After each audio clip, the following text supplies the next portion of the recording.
Hey there, Courtney Adams with Gather with Purpose, and today in our Back to Basics free training series, we are talking all about selling. If you're just joining us and you need more information on this, you can go to www.courtneyandadams.com and you can sign up for the free training to pop up in your email inbox every Friday by 8 a.m. Central. So all you're going to do is go to that website, you're going to scroll down to the bottom, drop your email in that bottom right-hand box, and this is just signing you up to get the emails. You won't be spammed, your email won't be sold to somebody in India, and you can unsubscribe at any time. And it's completely free, so why not, right? If this isn't something that interests you, but you know somebody that is an entrepreneur in direct sales of any kind and could maybe use a reboost on their business, or maybe they're brand new and they could use an initial boost. Love it if you would share this with 1 to 3 people. And you never know who this can benefit. So today we're going to talk about selling. So selling is kind of what we do. It's our bread and butter, right? It's what we're known for. It's direct sales after all. So selling is exactly that. It's sharing the products that you're passionate about that are within your company model. So we all have a product that we love and share. We all have a company that we work for that has products that we're passionate about, hence the reason why we've joined. And so selling is very important. It is not the most important thing that we do, but it is really important, and it's how we get people to have our products to then see the value in our company and a little bit more than that, right? So today we're going to talk about selling and how to do it effectively and how to do it consistently, because I think that's really key, and I think without that consistency, people get discouraged by it, right? So we're going to start with how to have consistent sales, and we're going to start with consistent sales by just jumping right into our call to action. So your call to action for the next week is to sit down and write out your goals sales-wise for the next 4 months. In the booking training, we talked about for our call to action how we're going to look at our booking goal for the next 4 months. So now we're going to add our sales goal. So sit down and really think about taking into consideration the number of bookings that you would like, what your average booking brings in, and also what you have going on that month, because they're just non-negotiables. Things like family and friends and me time and date night and so on and so forth, trips, such and such, that take precedence, and they should. They're non-negotiables. So we need to take these things into account when we're setting our goals so that when we get to that month, we are realistic about what we're working towards and we don't feel discouraged and overwhelmed going, I don't know how I'm going to do this with everything else. We're already good to go. So having consistent sales is simply setting those goals and then kind of working backwards from that. So let's work backwards. So to be consistent in your sales is to consistently have bookings on the table for yourself, but then also to know your customers and to know their needs and wants and what they've already bought from you that can also go with something that's new or that's just come out or is coming out and debuting and you would like to share it with them. So I do that through the same sheet that I use for my bookings, my master list of bookings and my master list of recruiting. Again, it is this simple little table. And I am constantly, every month, starting a new one. And I'm just writing down names and I'm thinking about what products we have that go with what person and what their need is. So that when I start that personal conversation and that personal reach out to them, I am not flubbering through my words. I already know what I'm going to say. It sounds fluid, and quite honestly, I've probably already practiced it in front of a mirror so that I feel more confident.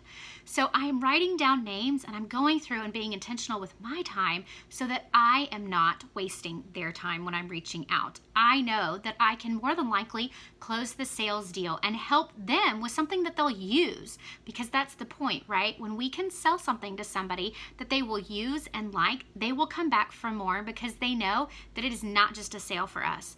They knew that we took the time to find something that fits a need or an area within their life that they maybe didn't even know that they had. So keeping that master list, putting names in there, checking back through them, writing down information according to maybe you have a special 1 month and you want to share that special with some people. Get out your list, write some names down, write the special next to it so that when you're reaching out to them, you can share what's on sale and really offer them an even better deal. Maintaining a loyal customer base. This is how you do that. When your customers know that you genuinely care about a need, a functionality option within a product, or the versatility or fitting within a budget, they are going to stick to you because they don't see you as a salesperson. They see you as somebody in customer service that cares. And I think a lot of times we say that customer service is somewhat dead. So we have the opportunity to fill that void of big box customer service in the shop small customer service area. And that means so much more to a customer, and they're willing to pay more. Even if they aren't paying more, they're willing to do a little bit more to help the shop small movement if they know that they're going to get amazing customer service. And this is going to give you customers for life. I have such a loyal customer base, and I really believe that I don't want them buying something just to buy something. I want them to buy something that they're going to use, because when they share pictures and information about that product that they bought and how they're using it, that means so much more to me than the commission that I made off of it. That is so fun to see. And that, honestly, is kind of what's addicting to see. They know that. They know that when I'm reaching out and sharing something for them, they know that I have sat down and I have intentionally gone through our product catalog and looked at the different options for them for that month or the next month or whatever the case may be. Another way to have consistent sales is through Hostess of the Month clubs. So it looks a little bit different for each company depending on what your product is, but it is essentially getting a number of people together to shop a consistent amount each month or every other month, however you do it. And then the person that is the hostess for that month gets to claim whatever rewards are attached to that booking and that party. It guarantees them rewards. So some people really like this that have a hard time maybe getting friends and family to buy from direct sales.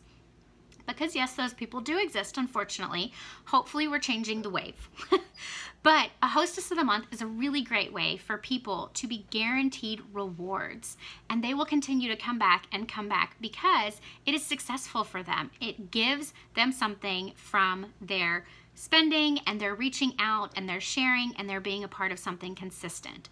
This adds to your loyal customer base. It really grows what you have, and they're willing to share it with other people. That's the other thing for sales.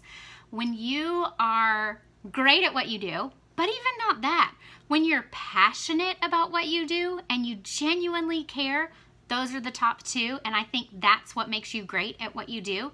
When you are passionate and genuinely care, people will refer their friends to you. It's like a store. Whether it's a mom and pop or a big box, any brick and mortar store, if you go into a store and you have a great experience, guess what?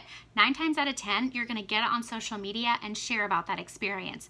You've just referred all of your social media followers to that store. It's the same thing with your business. You might not have a brick and mortar, but you've got some form of presence somewhere in a social media setting that can be shared with people by your customers. And that happens when they see you love what you do and you being genuine about what you're doing to help your customers. So your call to action is to write out your goals for the next 4 months. This is what I do. This is how I'm consistent in my sales. This is how I'm not really trying and having to guess what I'm going to bring in each month. I am deciding what my paycheck is. I am deciding what it's going to look like.